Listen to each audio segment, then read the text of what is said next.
வணக்கம். நான் தான் சௌமியா. இன்றைக்கி வந்து மோஸ்ட் ஆஃப் நிறையா பேர் கேட்டது என்னோடய கிச்சனை பற்றின டூர் தான். ஸோ என்னோடது வந்து ரெண்டல் ஹவுஸ். இங்கே பெருசாக எந்த ஷெல்ஃப் எதுவுமே கிடையாது. நானாக எனக்காக சின்ன சின்னதாக செட் பண்ணி வச்சுக்கிறது தான். ஸோ எப்படி நான் கிச்சனை வந்து செட்டப் பண்ணிட்டேன்றதை உங்க கூட நான் ஷேர் பண்ணிக்கிறேன். கீழே போட்டிருக்கிறது பார்த்திங்கன்னா இந்த டைனிங் டேபிளில் போடுவாங்கள்ல, ஸோ டைனிங்க்கு அந்த பிளேட் போடுறதுக்காக இருக்கிற அந்த போர்டு தான் அது. நான் வந்து ஏற்கனவே ஸ்டிக்கர் வந்து ஆன்லைனில் வாங்கி செவுத்தில் ஒட்டியிருந்தேன். அதே மாதிரி எனக்கு வந்து ஸ்மார்ட் பஸாரில் கிடச்சிது. சரி ஓகேன்னு ரெண்டு செட்டு வாங்கியிருந்தேன். மொத்தம் 6 பீசஸ் இருக்கும். ஸோ அதை வச்சுட்டு கீழே ஃபுல்லாக வந்து செட்டப் பண்ணிட்டேன். அதுக்கப்புறம் சைடில் இருக்கிற இந்த ரேக் எல்லாமே மீஷோவில் வாங்கினது தான். ஸோ இதுதான் முன்னாடி என் கிச்சன் இப்படி தான் இருந்தது. வேறு எதுவுமே இங்கே பெருசாக ஷெல்ஃப்லாம் வைக்க முடியாது. அதனால் நான் என்ன பண்ணேன்னா, இந்த மாதிரி செவுத்தில் ஒட்டுற மாதிரி கிச்சனில் வந்து டைல்ஸ் தான் எல்லா பக்கமும் இருக்குது. அதனால் சரின்ட்டு நான் ஒரு 4 ரேக் இருக்கிற மாதிரி அதில் சின்ன சின்ன பாட்டில்ஸ்லாம் வைக்கலாம் அப்படின்றதுக்காக. ஸோ இது வந்து அழகாக செவுத்தில் ஒட்டிக்கும், நல்லா ஸ்ட்ராங்காக இருக்கும். நான் பாத்ரூமில் தான் இதை நான் யூஸ் பண்ணேன். அங்கே நல்லா ஸ்ட்ராங்காக இருக்குது, தண்ணி பட்டாலுமே எதுவுமே ஆகலை. அப்படின்றதுனால ஒரு 4 செட் இருக்கிற மாதிரி மீஷோவில் தான் ஆர்டர் பண்ணியிருந்தேன். ஸோ வீட்டில் இருக்க திங்ஸ் எல்லாமே தனியாக செப்பரேட்டாக நான் கொடுக்குறேன். இப்போதைக்கு கிச்சனை நான் எப்படி செட்டப் பண்ணேன்றதை மட்டும் நான் கூட ஷேர் பண்ணியிருக்கேன். ஸோ அழகாக எந்தெந்த இடத்துல வேணுன்றதை ஃபர்ஸ்ட்டு மார்க் பண்ணிவிட்டு செவுத்தில் ஃபர்ஸ்ட்டு ஒட்டிட்டேன். அதுக்கப்புறமா இதை எடுத்துகிட்டு போய் அழகாக மாட்டிட்டேன். ஸோ அவ்வளோதான். இந்த மேலே பார்த்தீங்க, இந்த டாப்பில் பார்த்தீங்க அப்படின்னா பெருசாக வேறு எந்த திங்ஸுமே வைக்கவே முடியாது. ஸோ அதனால் நான் என்ன பண்ணேன்னா சின்ன சின்னதாக வாங்க ஸ்டார்ட் பண்ணேன். ஸோ அடுத்ததாக இந்த நைஃப்லாம் போட்டு வைக்கிறதுக்காக இதுவும் மீஷோவில் தான் வாங்கியிருந்தேன். செம்ம அழகாக இருந்தது. கிச்சனோட தீமே ஒரு கலர்ஃபுல்லாக இந்த ரங்கோலி பேட்டர்னில் இருந்ததுனால அதுக்கு ரிலேட்டடாக என்னென்ன திங்ஸ்லாம் வைக்க முடியுமோ அப்படி தான் ஃபர்ஸ்ட்டு வாங்க ஸ்டார்ட் பண்ணேன். கலர்ஃபுல்லான கலர்ஸ் எல்லாமே அந்த இடத்துல வைக்கலாம் அப்படின்ட்டு. ஸோ நம்ம பார்க்கும்போது நல்லா அட்ராக்டிவாக இருக்கணும் அப்படின்றதுக்காக. அண்ட் இந்த செவத்தில் ஒட்டியிருக்கிறதும் மீஷோவில் வாங்கினது தான். ஸோ இதுவுமே செம்மையாக இருக்குது. அதுக்கப்புறம் இங்கே இந்த மணி பிளான்ட் வச்சதுக்கப்புறம் கிச்சனே செம்மையாக சேஞ்ச் ஆகிடுச்சு. நீங்களும் கிச்சனில் வந்து சின்ன சின்னதாக பிளான்ட் வச்சு பாருங்களேன், இன்னுமே அழகாக இருக்கும். இதுதான் வந்து கிச்சனோட என்ட்ரன்ஸ். ஒரே ஒரு ஸ்க்ரீன். இந்த ஸ்க்ரீன் வந்து நான் ஆன்லைனில் வாங்கலை, கடையில் தான் வாங்கியிருந்தேன்.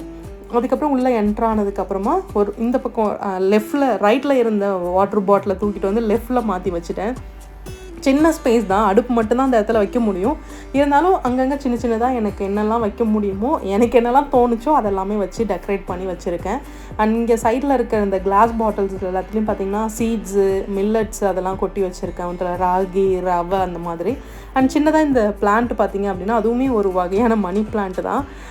நான் வந்து ரீசெண்டாக இந்த தமிழ் நியூ இயருக்கு வந்து கிஃப்டாக கொடுத்தாரு ஹஸ்பண்ட். ஸோ அது வச்சுருக்கேன். அண்ட் ரைட் சைடில் வந்து சாமி, அண்ட் லெஃப்ட் சைடில் கிச்சன். இதுதான் இப்போதைக்கு நான் வச்சுருக்க கிச்சன். ப்ரீஃபாக நான் தனியாக ஒரு வீடியோஸில் கொடுக்குறேன் என்னென்ன பொருள்லாம் ஆன்லைனில் வாங்கியிருக்கேன் அப்படின்றத. ஸோ ஒரு நாள் ஆஃப்டர்நூன் போல் நான் கிச்சனை ஃபுல்லாக மாற்றி அப்படியே ரெடி பண்ணி வச்சுட்டேன். இது நெக்ஸ்ட் டே மார்னிங் ஒரு ரேண்டமாக 4-5 டேஸோட ரொட்டீன் தான் இன்றைக்கி நான் உங்க கூட வந்து கண்டிப்பாக ஷேர் பண்ணிக்க போகிறேன் அப்படின்னு நினைக்கிறேன்.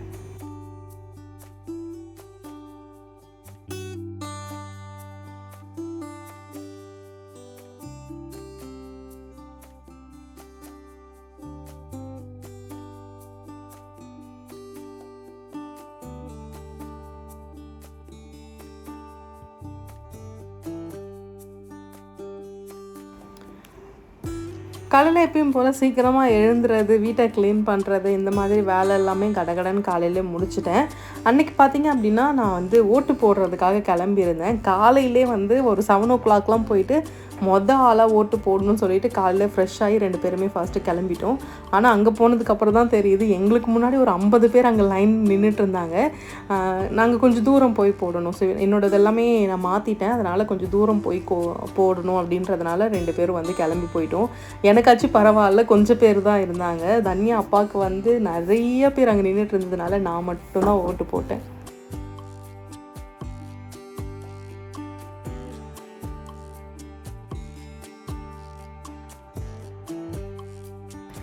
போகிறதுக்கு முன்னாடியே நாங்கள் வந்து விரலெல்லாம் வீடியோ எடுத்து வச்சுக்கிட்டோம். சரி அடுத்ததாக போட்டுட்டு வந்து ஃபர்ஸ்ட்டு போடலாம் அப்படின்னு சொல்லிட்டு.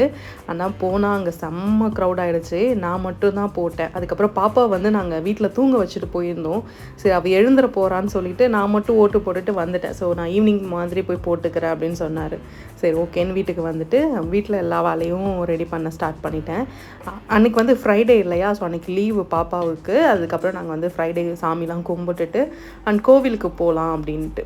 ஆக்சுவலாக அன்றைக்கி வந்து எந்த பிளானுமே இல்லை, வீட்டில் சும்மா என்ன பண்ணுறதுனே தெரியவே இல்லை. சரி ஓகே சாமிலாம் படைச்சிட்டு அதுக்கப்புறமா நம்ம வந்து கோவிலுக்கு எங்கேயாச்சும் போயிட்டு வரலாம். எந்த ஷாப்பும் ஓப்பன் கிடையாது, எதுவுமே ஓப்பன் கிடையாது. ஆனால் கோவில் மட்டும் எப்பயுமே ஓப்பனில் தானே இருக்கும். சரி சாமி கும்பிட்டுட்டு வரலாம், ஃப்ரீயாக இருக்கும், ரோடெலாம் ரொம்ப ஃப்ரீயாக இருக்கும்னு சொல்லிவிட்டு நாங்கள் சாமி கும்பிட்டுட்டு அதுக்கப்புறம் அப்படியே கிளம்பிட்டோம்.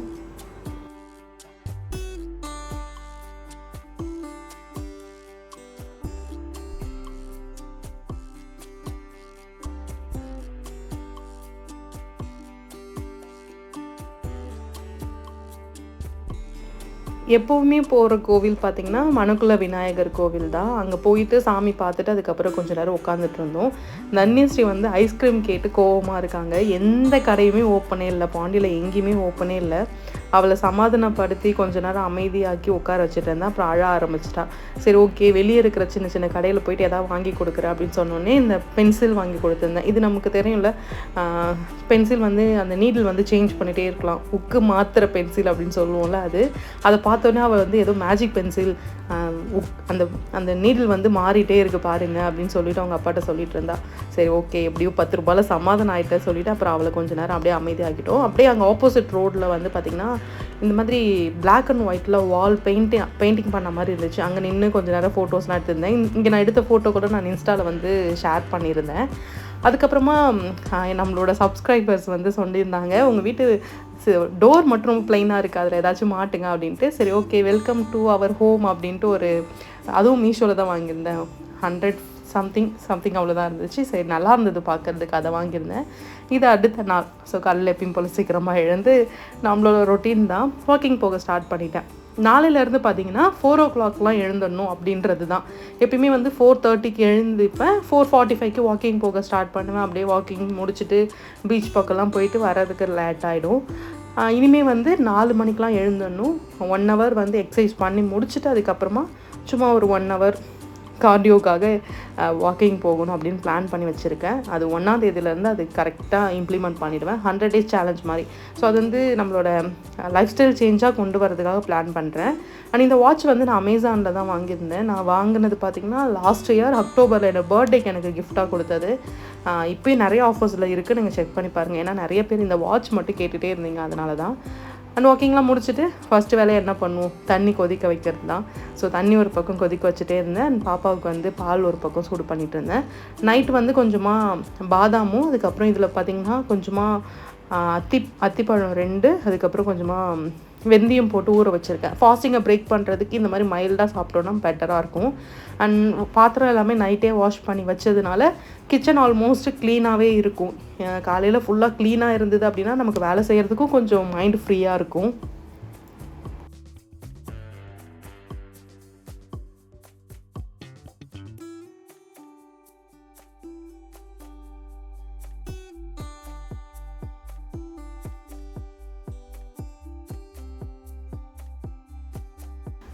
பொறுமையாக வெளியே உட்காந்து தண்ணி குடிப்பேன். எப்பயுமே ஃபர்ஸ்ட்டு தண்ணி குடிச்சிட்டோம் அப்படின்னா அதுக்கப்புறம் எது வேணால் சாப்பிட்டுக்கலாம்ல, அதனால் ஃபர்ஸ்ட்டு தண்ணி மட்டும் குடிச்சிடுவேன். நீங்கள் டீ காஃபி குடிக்கிற பர்சனாக இருந்தாலும் பரவாயில்ல, ஃபர்ஸ்ட்டு தண்ணி குடிச்சிட்டு அதுக்கப்புறமா டீ காஃபி குடிக்க பழகுங்க. ப்ளைனாக அப்படியே குடிக்காமல் வாட்டர் குடிச்சிங்கன்னா கொஞ்சம் பெட்டர். ஸோ கொஞ்சம் ஹெல்த் இஷ்யூஸ் கொஞ்சம் இல்லாமல் இருக்கும், அதுக்காக தான். நானும் பொறுமையாக உட்காந்து வெளியே ஃபர்ஸ்ட்டு தண்ணி குடிக்க ஸ்டார்ட் பண்ணிட்டேன். ஸோ குடிச்சு முடிச்சுட்டு அதுக்கப்புறமா டியூஸ்டே வேலை இருந்தது, அதனால் அந்த ரொட்டீனுக்கு போயிட்டேன். விளக்கு தட்டு எல்லாமே வாஷ் பண்ணுறது. ஃபர்ஸ்ட்டு நான் என்ன பண்ணுவேன் அப்படின்னா லெமன் வச்சு எல்லாத்தையும் ஃபுல்லாக தேய்ச்சிடுவேன். அதுக்கப்புறம் சபீனா பவுட்ரு வச்சு நல்லா விரல் வச்சு தேய்க்கணும். கை வச்சு நல்லா தேய்ச்சிங்க அப்படின்னா அது சூப்பராக க்ளீன் ஆகிடும். இது வந்து எங்கள் மாமியார் அப்படி தான் க்ளீன் பண்ணுவாங்க. நானும் என்னென்னவோ பவுடர்லாம் யூஸ் பண்ணேன், பட் ஆனால் அந்தளவுக்கு எஃபெக்டிவாக இல்லை. சரி அவங்க க்ளீன் பண்ணுற மெத்தடில் க்ளீன் பண்ணி பார்த்தேன், சூப்பராக க்ளீன் ஆச்சு. அதையே வந்து ஃபாலோ பண்ண ஸ்டார்ட் பண்ணிட்டேன். அதை நல்லா தீர்த்திட்டு துணி வச்சு அதை தொடச்சிட்டு அதுக்கப்புறம் வெயிலில் எப்பயுமே காய போடுவாங்க. அதனால் காலையில் வேலையாக இது எல்லாத்தையும் ஃபர்ஸ்ட்டு முடிச்சிட்டேன். ஆக்சுவலாக இன்றைக்கி வந்து திங்கட்கிழமை நினைக்கிறேன், ஆமாம் திங்கட்கிழமை தான்.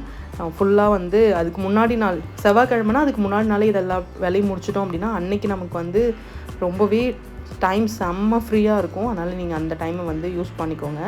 அண்ட் அதுக்கப்புறம் துணிலாம் துவைச்சிட்டு செடிக்கு எல்லாத்துக்குமே தண்ணி ஊற்றிட்டேன். எப்பயுமே வந்து காலையில் ஒரு வேளை தண்ணி ஊற்றிடுவேன், அண்ட் ஈவினிங் ஒரு வேளை தண்ணி நல்லா தெளித்து விட்டுருவேன். ஏன்னா சில தொட்டி எல்லாமே வந்து உள்ளாரே தான் இருக்கும், அதனால் ரொம்ப ட்ரையாக இருக்காது.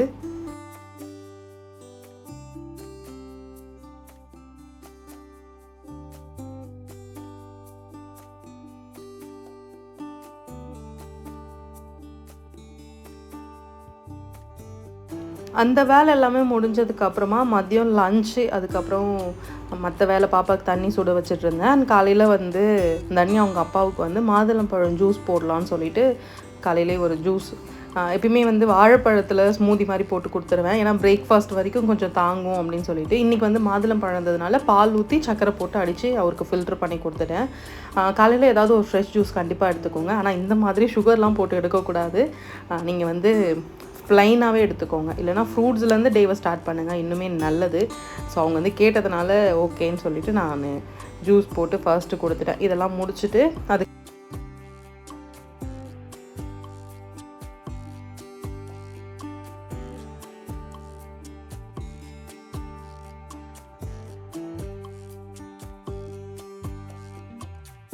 நான் எப்போ ஃபாஸ்டிங்கை பிரேக் பண்ணுவேன் அப்படின்னா, நான் சாப்பிட்றதுக்கு ஒரு 10 நிமிஷம் முன்னாடி தான் ஃபாஸ்டிங்கை பிரேக் பண்ணுவேன். இன்றைக்கி காலையில் வந்து கொஞ்சமாக நட்ஸு, ஃப்ரூட்ஸு, அதுக்கப்புறம் அந்த ட்ரை கிரேப்ஸ் நைட்டு ஊற வச்ச அந்த இதெல்லாம் வாங்கினேன். அதுக்கப்புறமா இந்த மேட் வந்து ரொம்ப நாளாக பார்த்துட்டு இருந்தோம். ஆக்சுவலாக நாங்கள் வந்து வெளியே அந்த செடிலாம் இருக்குல்ல, அங்கே வந்து டேபிள் மாதிரி போட்டு சேர் போட்டு உட்காந்து சாப்பிட்றதுக்காக பார்த்தோம். அப்புறமா யோசித்தோம், சேரில் உட்காந்து சாப்பிடக்கூடாது, கீழே தரையில் உட்காந்து சாப்பிட்டா தான் உடம்புக்கு ரொம்ப நல்லது. அதனால இந்த மாதிரி மேட் வாங்கி போடலான்னு யோசிச்சுக்கிட்டே அந்த பக்கம் கிராஸ் பண்ணோம். ஒருத்தர்கிட்ட விற்றுட்டு இருந்தார், ஒரு நார்த் இண்டியன் தான் எடுத்துகிட்டு இருந்தார். சரி ஓகே, அதில் வந்து கொஞ்சம் பார்த்துட்டு அதில் ஒன்று வந்து வாங்கணும். ஸோ அவர்கிட்ட வந்து வாங்கிட்டு இருக்கேன். நிறையா வாட்டி வந்து நம்ம வீடியோஸாக பார்த்துருக்கோம், இருந்தாலும் ரீரிலீஸ் பண்ணுறாங்கன்னு சொன்ன உடனே சரி ஓகே போகலாம் அப்படின்ட்டு. நான் வந்து தலை ஃபேன், இருந்தாலும் நான் விஜய் படம்லாம் பார்ப்பேன், எனக்கு ரொம்ப பிடிக்கும். அண்ட் ஸோ செம்மையாக இருந்துச்சு உண்மையாகவே. எல்லா டயலாக்ஸும் நமக்கு ஞாபகம் வருது. அவங்க பேசுகிறதுக்கு முன்னாடி அடுத்தது என்ன சீன், என்ன எக்ஸ்ப்ரெஷன், என்ன ஸ்டெப்புன்னு முதற்கொண்டு சூப்பராக இருந்தது. ஆனால் அங்கே ஆடுறதெல்லாம் பார்க்கும்போது நம்ம இருந்தப்போ ஜென்ரேஷன் வேறு, இப்போ இருக்க ஜென்ரேஷன் சுத்தமாக வேறு. எல்லா பொண்ணுங்கள்லாம் அப்படி கத்துறாங்கன்னு சொல்லுவாங்கள்ல, அந்த மாதிரி இருந்துச்சு. ஆனால் நல்லா இருந்தது. ஸோ அந்த அளவுக்கு பசங்க வந்து அவ்வளோ ஜாலியாக ஃப்ரீடமாக இருக்கிறது ஒரு விதத்தில் நல்லாவே இருந்துச்சுன்னு வச்சுக்கோங்களேன். பார்க்குறதுக்கும் நல்லா இருந்தது. இந்த படத்தை பற்றி நான் தோன்றதை ஃபாலோ பண்ணுவாங்க, பார்ப்பாங்க. ஆனால் நமக்கு நல்லது நடந்துச்சு அப்படின்னா அதை சத்தியமாக அவங்களால ஜீர்ணிக்கவே முடியாது. ஸோ சிம்பிளாக நீங்கள் ஹாப்பியாக இருந்தாலே போதும், அதுவே பெரிய அடியாக இருக்கும். நாங்கள் அதுக்கப்புறம் மூவி முடிச்சுட்டு வீட்டுக்கு வந்துவிட்டோம். ஸோ வரும்போது இந்த பபிள்ஸ் விடுறது வாங்கிட்டு வந்திருந்தேன். சூப்பராக இருந்துச்சு உண்மையாகவே. அண்ட் அது விடுறதுக்கும் அவ்வளோ அழகாக இருந்தது. அன்னைக்கு டே எங்களுக்கு கம்ப்ளீட் ஆகிடுச்சு. ஸோ அதுக்கப்புறம் சாமி கும்பிட்டுட்டு அண்ட் டியூஸ்டே வந்து வெத்தலை விளக்கு போடுவேன்ல, அது போட்டுட்டேன். நான் வந்து வாரம்னு கணக்கு பண்ணி போடாமல் எல்லா டியூஸ்டேவும் போடலாம் அப்படின்னு கணக்கு பண்ணி போட ஸ்டார்ட் பண்ணது தான். அப்படியே எல்லா வாரமும் போட்டுகிட்டே வரேன். அண்ட் இது வந்து நீங்கள் போடணும் அப்படின்லாம் நான் சொல்ல வரல, நான் போடுறேன், எனக்கு ஹாப்பியாக இருக்குது, அவ்வளோதான் நான் சொல்ல வரேன். ஸோ எந்த கஷ்டமாக இருந்தாலும் சரி, எதுவாக இருந்தாலும் சரி, கடவுள்கிட்ட கொடுத்துருங்க, அவங்க பார்த்துப்பாங்க. யாருக்கு என்னது செய்யணும், என்ன கொடுக்கணும்னு அவங்களுக்கு தெரியும். அவங்க பார்த்து பொறுமையாக கொடுப்பாங்க. உங்களை ஹர்ட் பண்ணுறாங்களே, உங்களை கஷ்டப்படுத்துகிறாங்க, ஆனால் அவங்களாம் ஹாப்பியாக இருக்காங்க நீங்கள் நினச்சிட்டு இருக்கலாம். ஆனால் அப்படிலாம் அவங்களாம் இருக்கவே முடியாது. ஏன்னா ஒருத்தவங்களை கஷ்டப்படுத்தி அதில் சந்தோஷமாக அவங்களால இருக்க முடியும் நீங்கள் நினைக்கிறீங்களா? அப்படிலாம் இருக்கவே முடியாது. நம்ம கண்ணுக்கு வேணால் அவங்க நல்லா இருக்கிறாங்கன்ற மாதிரி தோணலாம், ஆனால் அதுக்கான பலன் அவங்க கண்டிப்பாக அனுபவிப்பாங்க. ஸோ அதனால் அதெல்லாம் பெருசாக ஒரி பண்ணிக்காதீங்க. ஸோ ஃப்ரீயாக விட்டீங்க அப்படின்னாலே லைஃப் ஜாலியாக இருக்கும். ஏன் சொல்கிறேன்னா, எப்பயுமே மற்றவங்களை பற்றி யோசிச்சு நம்ம லைஃப்பை நம்ம வீணாக்கிட்டோமோ அப்படின்னு தோணுது. அதனால தான். ஸோ அதனால் முடிஞ்ச அளவுக்கு ஹாப்பியாக இருக்க ட்ரை பண்ணுங்கள், இன்னுமே லைஃப் சூப்பராக இருக்கும். நான் கட் பண்ணி விட்ட செடி எல்லாமே நல்லா துளிர்க்க ஆரம்பிச்சிருச்சு. ரோஸ்லாம் வந்து ரொம்ப குட்டியாக பூக்க ஆரம்பிச்சிருச்சு. இதில் வந்து அவ்வளோ பெரிய பூ பூத்துச்சு உங்களுக்கு தெரியும்ல, இப்போ வந்து அவ்வளோ குட்டி பூனாக பூக்குது, என்னன்னு எனக்கு தெரியவே இல்லை. ஸோ சரி, எல்லா பூவும் பூத்ததுக்கப்புறம் திரும்ப எல்லா செடியுமே நல்லா கட் பண்ணி விட்டுடலாம் அப்படின்ட்டு. சப்போஸ் யாருக்காச்சும் இந்த செடி மேலெலாம் அடிக்கிற லிக்விடு அப்படி ஏதாவது தெரிஞ்சுது அப்படின்னா கண்டிப்பாக சஜஸ்ட் பண்ணுங்கள். ஏன்னா பூலாம் ரொம்ப கம்மியாக பூக்கிற மாதிரி இருக்குது, அதனால தான். அண்ட் என்னோடய ஃபேவரட்டான செடி. அண்ட் நான் கோலம் போட்டேன் அப்படின்னு சொல்லிட்டு தன்யஸ்ரீயும் கோலம் போட ஸ்டார்ட் பண்ணியிருந்தாங்க. அவங்க வந்து ஸ்கூலில் ஆக்சுவலாக ரீசெண்டாக ஸ்கூலில் வந்து கோலப்பொடியெல்லாம் கொடுத்து போட சொன்னாங்களாம். அப்போ வந்து அவள் கோலம் போட்டு அவளோட பேர்லாம் எழுதியிருந்தாலாம். அதே மாதிரி நானும் உங்களுக்கு எழுதி காட்டுறேன்னு சொல்லிட்டு எழுதி காட்டிட்டு உட்காந்துட்டு இருந்தா. கட் பண்ணி விட்ட செடி எல்லாமே நல்லாவே துளிர் வைக்க ஆரம்பிச்சிடுச்சு, சூப்பராக வளர ஆரம்பிச்சிடுச்சு. நானும் சின்ன சின்னதாக மாற்றி மாற்றி பார்த்தேன், அழகாக வருது. மறிக்கொழுந்து செடி வாங்கிட்டு வந்து வச்சுருந்தேன், அதில் பூ பூக்குது. இப்போ அது என்ன பண்ணுறதுன்னு எனக்கு தெரியல, யாராவது தெரிஞ்சால் சொல்லுங்கள். அண்ட் அதே மாதிரி துளசி செடியும் கட் பண்ணி விட சொல்லியிருந்தாங்க, நானும் கட் பண்ணி விட்டேன். அதுக்கப்புறம் செடி சூப்பராக வளருது. அண்ட் இந்த விலாக் கண்டிப்பாக உங்களுக்கு பிடிச்சிருக்கும் அப்படின்னு நினைக்கிறேன். ஸோ நிறைய பேருக்கு இது பாசிட்டிவான வைப் கொடுக்குதுன்னு சொல்லியிருக்கீங்க, தேங்க்யூ ஸோ மச். ஸோ கண்டிப்பாக சேனலை சப்ஸ்கிரைப் பண்ணி வச்சுக்கோங்க, அப்போ தான் இனிமேல் நான் டெய்லி போடுற வீடியோவும் உங்களுக்கு வரும். பிகாஸ் ஏன்னா நாளையிலேருந்து 100 days சேலஞ்ச் ஸ்டார்ட் ஆகுது. நான் என்னோடய லைஃப் ஸ்டைலை சேஞ்ச் பண்ணுறதுக்காக சில ருட்டீன்லாம் கொண்டு வர போகிறேன். அதை ஷார்ட்ஸ்லேயும் கொடுக்குறேன், விலாகாகவும் கொடுக்குறேன். அண்ட் டைமிங் கரெக்டாக எந்த டைமிங் போடுறதுன்னு எனக்கு தெரியவே இல்லை. சப்போஸ் இந்த டைமிங் ஏதாவது மென்ஷன் பண்ணிங்கன்னா பெட்டராக இருக்கும்னு எனக்கு ஒரு ஃபீல் ஆகுது. அண்ட் நான் இப்போலாம் வந்து மாம்பழம் வாங்கிட்டு வந்து படிக்க ஆரம்பிச்சிருக்கேன். அது தன்யஸ்ரீக்கு ரொம்ப பிடிக்கும், முருகருக்கும் ரொம்ப பிடிக்கும், அதை விட தன்யஸ்ரீக்கு ரொம்ப பிடிக்கும். சரி, அதை படித்து முடித்து பெல்லை கீழே வச்சோன்னே அவள் மாம்பழத்தை தூக்கிட்டு ஓடி போயிடுவா. அண்ட் இந்த விலாக் ஹாப்பியாக முடிஞ்சிருச்சு. அண்ட் திரும்பவும் சொல்கிறேன், நீங்கள் பாசிட்டிவாக திங்க் பண்ணிகிட்டே இருங்க, லைஃப்பும் பாசிட்டிவாக மாற ஸ்டார்ட் ஆகும். அதனால் டோன்ட் ஃபீல். ஸோ எதை நினச்சும் கவலைப்படாதீங்க பெருசாக. ஸோ நீங்கள் வந்து ஏதோ ஒரு ப்ராப்ளத்தை ஃபேஸ் பண்ணுறீங்கன்னா அதுக்கான சொல்யூஷனும் கண்டிப்பாக இருக்கும், இல்லாமலாம் இருக்கவே இருக்காது. கண்டிப்பாக நல்லதே நடக்கும் அப்படின்ட்டு பிலீவ் பண்ணுங்கள். மற்றபடி வேறு எதுவுமே வேண்டாம். ஸோ பெருசாக ஒரு ரொம்ப நீங்கள் கஷ்டப்படுறீங்க அப்படின்னா ரொம்பவே சீக்கிரமாக நல்லா இருக்க போகிறீங்கன்னு அர்த்தம். அதனால் எதை நினச்சி ஃபீல் பண்ணாதீங்க, ஹாப்பியாக இருங்க. எல்லாத்தையுமே நமக்கு மேலே இருக்க ஒருத்தவங்க பார்த்துப்பாங்க. ஸோ இந்த கடவுள் அந்த கடவுள்லாம் இல்லை. ஸோ மேலே ஒரு பவர் இருக்குன்னு நீங்கள் பிலீவ் பண்ணுறீங்கல்ல, அந்த பவர் உங்களை பார்த்துக்கும். ஸோ அதனால் எந்த கஷ்டமும் படவே படாதீங்க, ஜாலியாக இருங்க. ஃபார் எக்ஸாம்பிள் இந்த உண்டிக்கோல் மாதிரி தான், எவ்வளோக்கு எவ்வளோ நம்ம பின்னாடி போகிறோமோ அவ்வளோக்கு அவ்வளோ நம்ம ஃபாஸ்ட்டாக முன்னாடி போக போகிறோம்னு அர்த்தம். ஸோ கஷ்டப்படுறீங்க, ரொம்ப ஃபீல் பண்ணுறீங்க, நான் ரொம்ப டவுனாக இருக்கேன் அப்படின்னு நீங்கள் ஃபீல் பண்ணுறீங்க அப்படின்னா நீங்கள் இருக்கிற டவுனை விட மேலே அவ்வளோ சீக்கிரமாக போக போகிறீங்கன்னு அர்த்தம். அதனால் ரொம்ப கஷ்டத்தை ஒரி பண்ணிக்காமல் ஹாப்பியாக இருங்க. அண்ட் இந்த விலாகை இனிதே நான் முடித்து கொள்கிறேன். Thank you so much. நாளைக்கு வேறு ஒரு சூப்பரான வீடியோஸில் பார்க்கலாம். அண்ட் தென் ஸோ எனக்கு ஏதாவது நீங்கள் மெசேஜ் பண்ணணும், என்ன ஏதாவது காண்டாக்ட் பண்ணணும்னு நினைக்கிறீங்கன்னா இன்ஸ்டாகிராம் லிங்க் இருக்குது, நீங்கள் அதில் மெசேஜ் பண்ணிங்கன்னா கண்டிப்பாக உங்களுக்கான ரிப்ளைஸ் வரும். அண்ட் பாய், டேக் கேர், சேஃபாக இருங்க. நாளைக்கு பார்க்கலாம்.